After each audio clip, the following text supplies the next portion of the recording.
Assalamualaikum warahmatullahi wabarakatuh. Kembali lagi di channel YouTube Rozi Candy.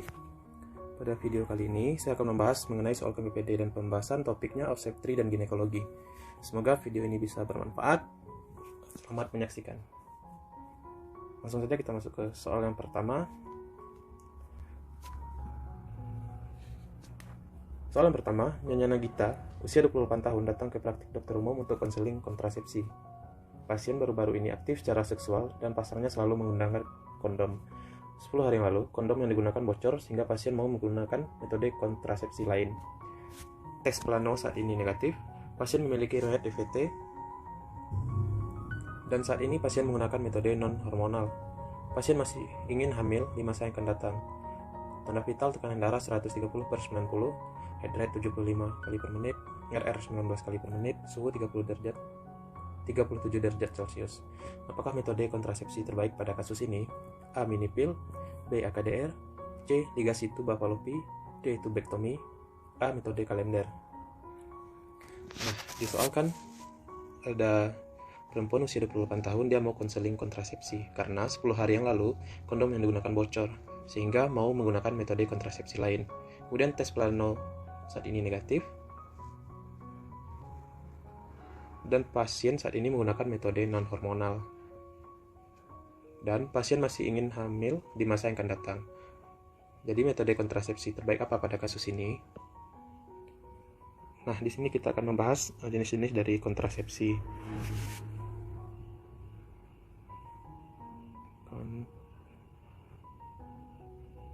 Kontrasepsi.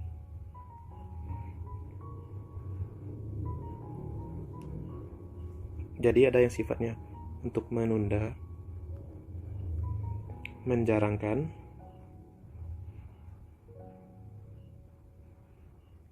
dan permanen. Maksud menunda di sini menunda untuk punya anak ya. Jadi masih ingin hamil di masa yang akan datang. Menunda untuk tidak punya anak. Menjarangkan untuk punya anak. Kemudian permanen atau kontak. Nah, kita bahas dulu yang menunda untuk mempunyai anak.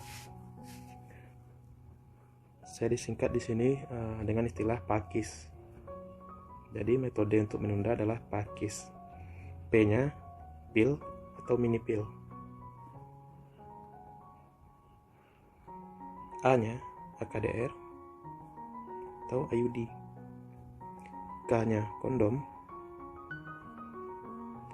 I untuk implan, S suntik. Nah, bagaimana kontrasepsi untuk menjarangkan anak? Untuk yang menjarangkan anak, itu yang pertama AKDR.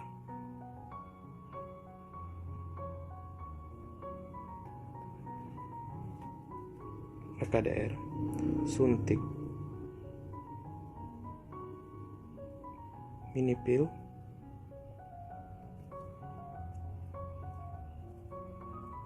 implan, dan kondom.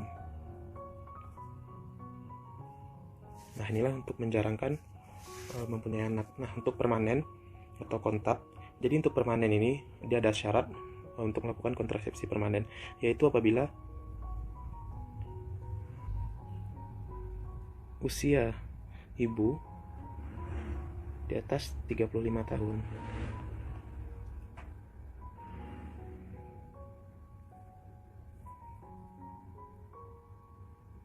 Kemudian untuk metode yang kita pakai adalah yang pertama steril, itu tubektomi, kemudian AKDR, implan,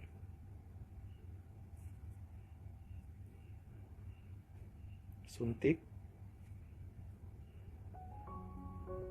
kondom, dan yang terakhir pil. Oh ya, saya ketinggalan untuk syarat penggunaan kontrasepsi permanen. Satu lagi, ada usia ibu kali jumlah anak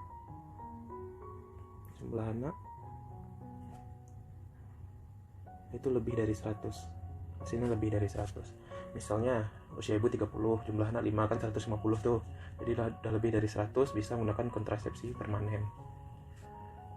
Jadi untuk jawaban soal ini adalah karena dia masih ingin menunda dan ingin hamil di masa yang datang, berarti pilihnya di sini kan. Nah, sekarang dia menggunakan kondom. Dan pasien memiliki riwayat DPT, kemudian menggunakan metode non-hormonal. Jadi berarti posisi pasien ada di sini, di kondom. Jadi dia ingin mengganti kontrasepsi, makanya kita naikkan ke AKDR. Dan yang saat ini digunakan juga metode non-hormonal, sementara yang di atas ini adalah metode yang hormonal, yang pil. Jadi pilihan yang tepat adalah AKDR atau IUD. Jawaban untuk soal nomor 1 ini adalah AKDR. Kenapa tidak mini pil? Karena dia menggunakan metode yang non-hormonal. Oke, selesai untuk soal nomor 1. Nah, untuk soal nomor 2. Nyonya Anggun, usia 30 tahun, datang ke poli kandungan untuk melakukan pemasangan IUD. TTP dalam batas normal. Saat ini pasien tidak ada keluhan. Pada saat dilakukan inspekulo, tampak benjolan kistik berwarna keputihan pada serviks yang tidak nyeri jika disentuh. Pemeriksaan asam asetat tidak menunjukkan gambar acetoide. Apakah diagnosis yang paling tepat pada kasus ini? A. Abses Bartholin, B. CA cervix, C. Kista Naboti, D. Kista Gardner, E. Bartholinitis. Nah, di soal kan tadi dibilang dia mau melakukan pemasangan IUD. Kemudian saat diinspekulo, tampak benjolan kistik berwarna keputihan pada serviks yang tidak nyeri jika disentuh. Kemudian pemeriksaan asam asetat tidak menunjukkan gambaran acetoide. Jadi diagnosis yang paling tepat pada kasus ini adalah, nah jadi di sini membahas tentang massa atau kistik yang ada pada serviks. Jadi massa yang ada pada serviks, massa di serviks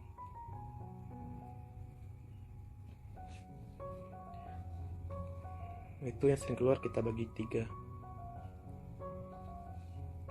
Ada polip serviks, kista Naboti,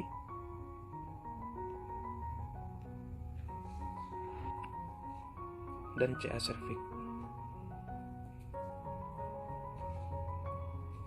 Nah, untuk polip serviks ini biasanya di soal disebutkan massa bertangkai.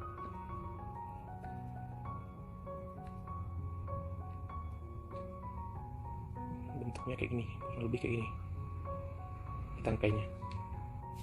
Nah, untuk kista Naboti itu bintik-bintik pada serviks, bintik-bintik pada serviks khasnya ya. Kemudian tidak nyeri.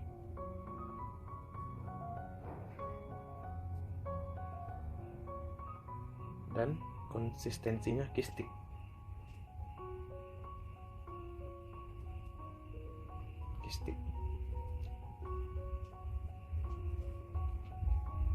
Nah, pada CA cervix itu gejala khasnya porsio rapuh dan mudah berdarah. Kemudian ciri lain pada soal biasanya untuk CA atau keganasan itu pasti dijelaskan gejala dan tanda-tanda keganasan. Contoh misalnya tanda-tanda keganasan adalah penurunan berat badan. Itu selalu dibilang di soal apabila dia ingin menuju keganasan. Nah, jadi jawaban yang tepat untuk soal ini itu ada kistik warna putih, tidak nyeri, adalah kista Naboti. Kista Naboti. Nah, gimanakah bentuk kistik pada porsi tersebut? Nah, jadi inilah gambaran pada porsi atau serviks. Ini seperti donat ini. Nah, di sinilah letak kista Naboti tersebut.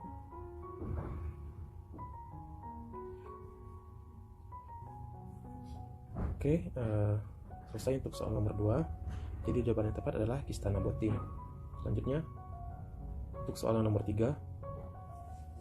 Nah, untuk soal nomor 3 ini, Nyonya Ica 43 tahun, G8P7A0 datang ke dokter dengan keluhan benjolan kasar dari lubang kemaluan yang tidak dapat masuk sendiri sejak 1 minggu yang lalu. Keluhan tanpa disertai perdarahan dan nyeri. Apa kemungkinan diagnosa pada pasien? A. Ruptur uteri, B. Tonia uteri, C. Polip uteri, D. Prolap rektum, E. prolap ukteri. Nah, di soal obstetri ini perlu kita perhatikan apabila ada G, P, dan A ini. Ini kan udah G gravida, anaknya sudah 8. Kemudian usianya juga usia tua. Nah, pasien ini dia mengeluhkan ada benjolan kasar yang keluar dari lubang kemaluannya. Jadi benjolan kasar yang keluar tersebut tanpa disertai perdarahan dan nyeri.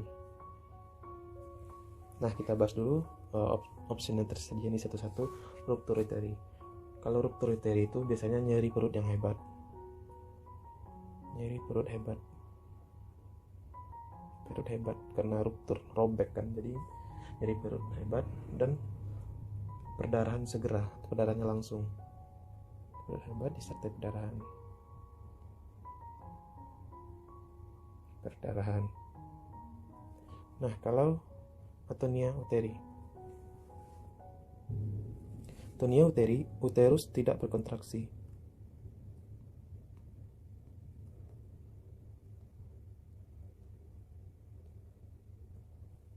Atau lembek. Dan perdarahan segera setelah anak lahir. Kemudian untuk polip uteri. Untuk polip kan ciri khasnya ada massa bertangkai. Massa yang bertangkai.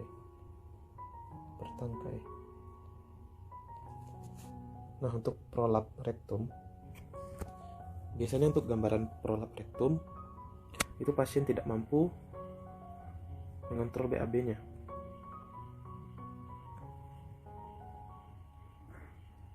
Sehingga bisa juga tinja bocor dari dubur.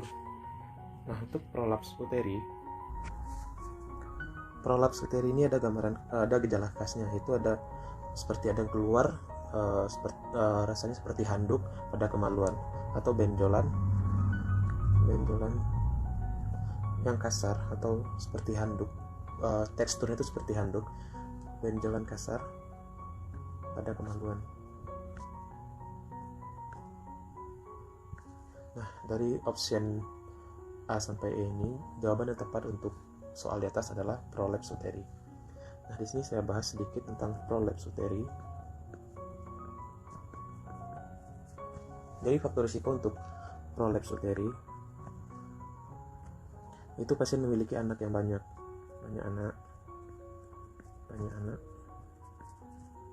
kemudian usia tua. Untuk tanda dan gejala,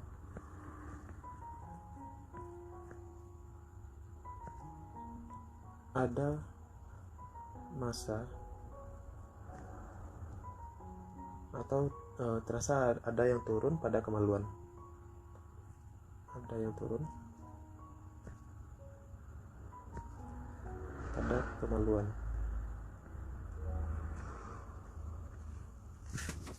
Kemudian frekuensi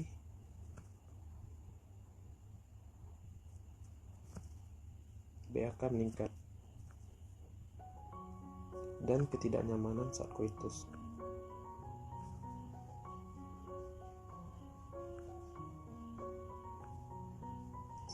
Atau hubungan intim.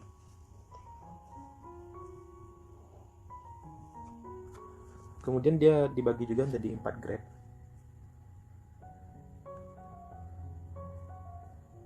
Untuk grade 1 itu uterus turun 1 cm di atas himen. Nah, lanjut sini ya. Untuk grade 2 uterus turun di bawah 1 cm dan di atas 1 cm pada himen.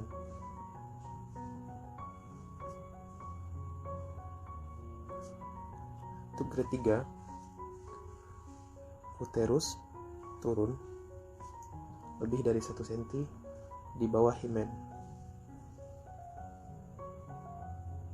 Untuk grade 4 uterus turun keseluruhan atau uterus turun total.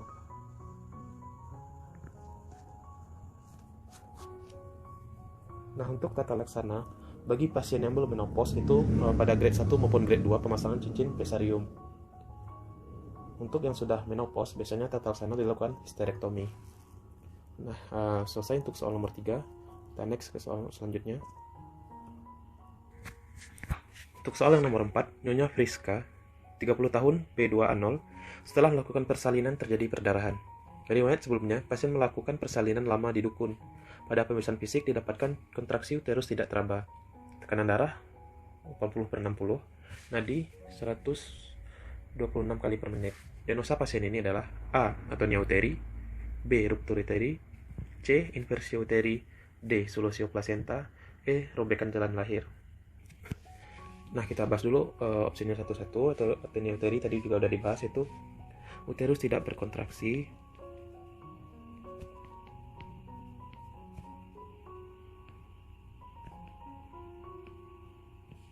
atau lembek,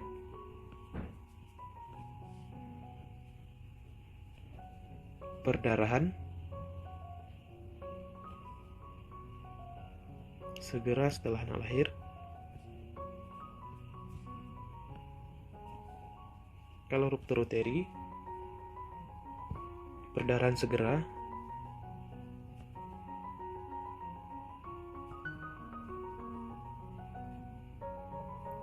nyeri yang sangat hebat, nyeri perut hebat,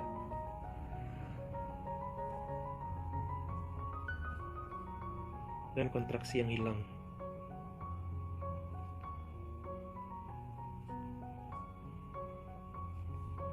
Untuk inversi uteri, fundus uteri tidak teraba pada palpasi abdomen. Pada palpasi abdomen.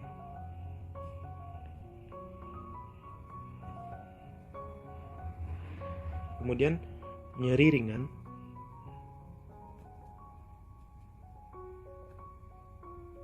dan pada lumen vaginanya terisi massa.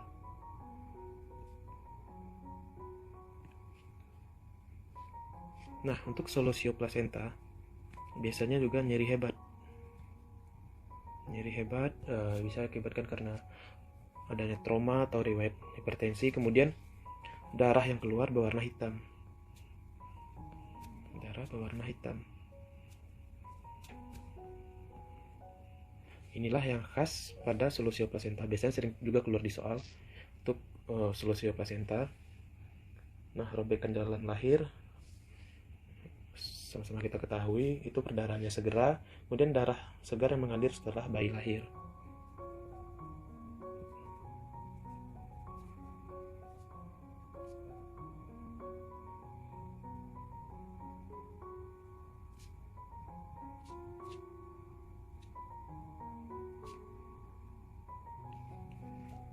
Jadi jawaban yang tepat untuk soal nomor 4 adalah, di soal kan tadi dijelaskan dia melakukan persalinan terjadi perdarahan, dan persalinan sudah lama di dukun, dan kontraksi uterus tidak teraba.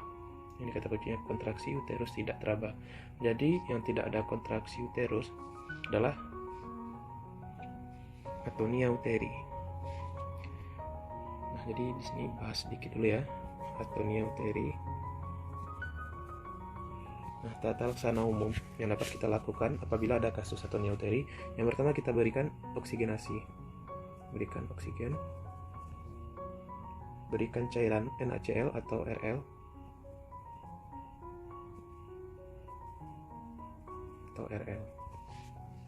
Nah, ada juga tata laksana khusus. Tata laksana khusus untuk atonia uteri. Yang pertama kita lakukan pemijatan uterus.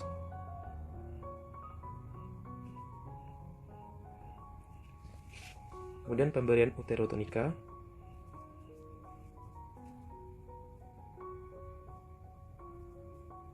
Uterotonika biasanya 20 sampai 40 international unit oksitosin dalam NaCl 0,9%. Kemudian dilanjutkan dengan 20 international unit oksitosin dalam 1000 ml NaCl 0,9, atau bisa juga kita gunakan RL. Kemudian apabila perdarahan masih berlanjut, kita injeksi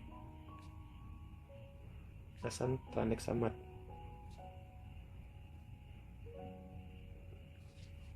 Nah, untuk dosis asam tranexamat ini 1 gram plus kita lakukan kompresi bimanual. 1 gram plus kompresi bimanual. Kemudian baru kita rujuk ke rumah sakit. Rujuk. Nah, selesai untuk soal atonia-uteri. Next. Untuk soal yang nomor 5, Nyonya Lala G1P0A0 usia kehamilan 9 bulan mengeluh mulas sejak 19 jam yang lalu. Sejak 2 jam dipimpin mengedan oleh bidan, ibu lemah dan tidak sanggup mengedan. Pucat, menggigil, serta keringat dingin. Pemeriksaan obstetri pembukaan lengkap, ketuban sudah tidak ada. Kepala di HOTS 3. Tindakan apa yang harus dilakukan? A. Pimpin mengedan. B. Ekstraksi forceps. C. Ekstraksi vakum. D. Drip oksitosin ESC.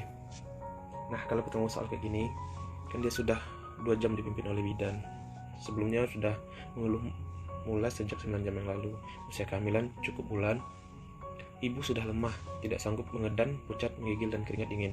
Nah, kalau sudah didapatkan ibu sudah tidak sanggup mengedan, serta pucat, kemudian pembukaan sudah lengkap, ketuban sudah pecah, kepala sudah di HOTS 3, itu kita pikirkan untuk penggunaan alat bantu, bisa dengan ekstraksi forceps atau vakum. Nah, karena di sini ibu sudah tidak sanggup mengedan, jadi yang kita pakai adalah ekstraksi vakum. Kenapa tidak ekstraksi forceps? Ekstraksi forceps kita pakai apabila ibu masih mempunyai kemampuan untuk mengedan. Jadi jawaban yang tepat adalah ekstraksi vakum. Di sini ada indikasi persalinan vakum. Indikasi persalinan vakum.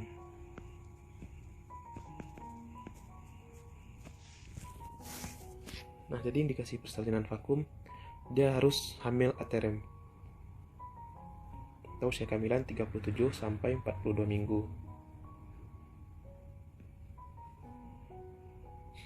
Kemudian pembukaan sudah lengkap.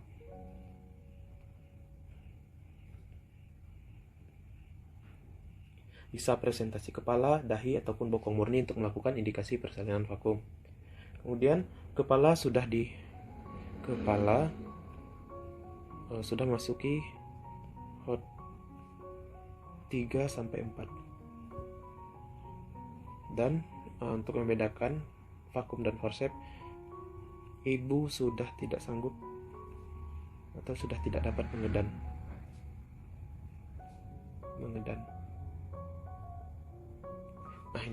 Nah, inilah indikasi untuk persalinan menggunakan vakum. Baiklah, sekian dulu untuk video kali ini.